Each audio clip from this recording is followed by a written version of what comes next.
नमस्कार दोस्तों। धनतेरस के बारे में तो सभी लोग जानते हैं, लेकिन ये नहीं जानते कि धनतेरस कैसे शुरुआत हुई, क्या उसकी कहानी है। तो आज हम आपको धनतेरस के बारे में बताएंगे। वैसे आपको एक सलाह और है कि राजा बलि और वामन अवतार की कथा धनतेरस पर जरूर पढ़नी चाहिए। कार्तिक मास की कृष्ण त्रयोदशी को धनतेरस कहते हैं। इस दिन घर के द्वार पर 13 दीपक जलाकर रखे जाते हैं। यह त्यौहार दीपावली आने की पूर्व सूचना देता है। इस दिन नए बर्तन खरीदना शुभ माना जाता है। धनतेरस के दिन मृत्यु के देवता यमराज और भगवान धन्वंतरि की पूजा का महत्व होता है। क्यों मनाया जाता है धनतेरस का त्यौहार? भारतीय संस्कृति में स्वास्थ्य का ध्यान स्थान धन से ऊपर माना जाता है। यह कहावत आज भी प्रचलित है कि पहला सुख निरोगी काया, दूजा सुख घर में माया। इसीलिए दीपावली से पहले धनतेरस को महत्व दिया जाता है, जो भारतीय संस्कृति के हिसाब से बिल्कुल अनुकूल है। शास्त्रों में वर्णित कथाओं के अनुसार समुद्र मंथन के दौरान कार्तिक कृष्ण त्रयोदशी के दिन भगवान धन्वंतरि अपने हाथ में अमृत कलश लेकर प्रकट हुए। मान्यता है कि भगवान धन्वंतरि विष्णु के अंशावतार हैं। संसार में चिकित्सा विज्ञान के विस्तार और प्रसार के लिए ही भगवान विष्णु ने धन्वंतरि का अवतार लिया था। भगवान धन्वंतरि के प्रकट होने के उपलक्ष्य में ही धनतेरस का त्यौहार मनाया जाता है। क्या खास करें इस दिन?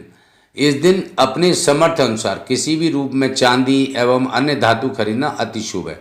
धन संपत्ति के प्राप्ति हेतु कुबेर देवता के लिए घर के पूजा स्थल पर दीपक दान करें एवं मृत्यु के देवता यमराज के लिए मुख्य द्वार पर भी दीपक दान करें, मतलब जलाएं। राजा बलि और वामन अवतार की कथा। धनतेरस से जुड़ी एक कथा है कि कार्तिक कृष्ण त्रयोदशी के दिन देवताओं के कार्य में बाधा डालने के कारण भगवान विष्णु ने असुरों के गुरु शुक्राचार्य की एक आंख फोड़ दी थी। कथा के अनुसार देवताओं को राजा बलि के भय से मुक्ति दिलाने के लिए भगवान विष्णु ने वामन अवतार लिया और राजा बलि के यज्ञ स्थल पर पहुंच गए। शुक्राचार्य ने वामन रूप में भी भगवान विष्णु को पहचान लिया और राजा बलि से आग्रह किया कि वामन कुछ भी मांगे उन्हें इनकार कर देना। वामन साक्षात भगवान विष्णु हैं, जो देवताओं की सहायता के लिए तुमसे सब कुछ छीनने आए हैं।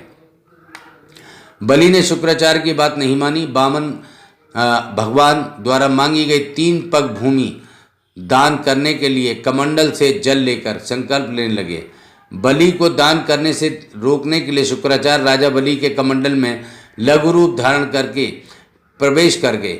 इससे कमंडल में जल निकलने का मार्ग बंद हो गया। वामन भगवान शुक्राचार्य की चाल को समझ गए।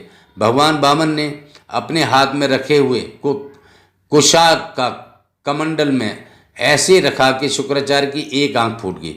शुक्राचार्य छटपटा कर कमंडल से निकल आए। इसके बाद बलि ने 3 पग भूमि दान करने का संकल्प ले लिया।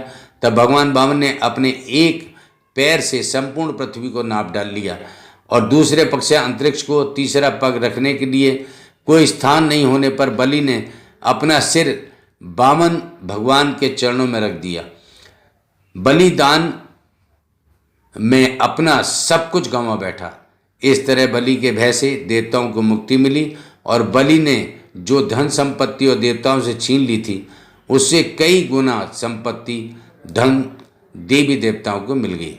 इस उपलक्ष्य में भी धनतेरस का त्यौहार मनाया जाता है। तो दोस्तों, ये थी धनतेरस की कहानी कि धनतेरस की शुरुआत किस तरीके से हुई और क्यों हमें धनतेरस को मनाना चाहिए। तो आज के लिए इतना ही। सुनो ज्ञान की बातें यूट्यूब चैनल को लाइक करते रहें, सब्सक्राइब करें, शेयर करें। धन्यवाद।